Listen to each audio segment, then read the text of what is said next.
and live your life in a world of sin, sinking deep in lies, trying hard to satisfy your desire for fellow guys, your desiring fellow girls, and doing things unseemly in God's sight. Many years have passed, you are still the same, don't have peace within.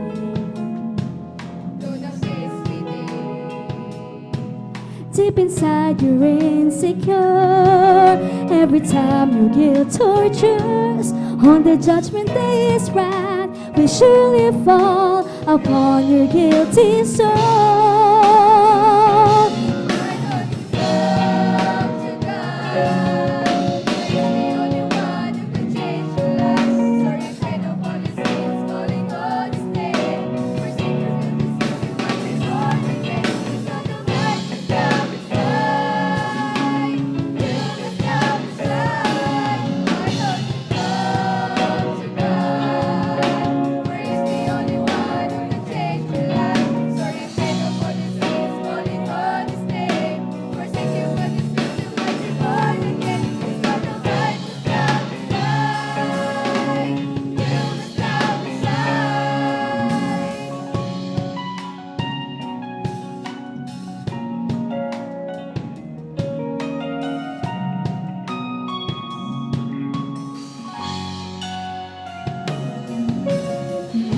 Power to control your life, just invite him in.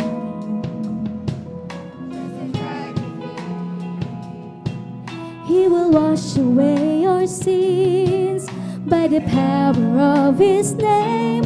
Open up your heart and pray, and surely he will send the comforter.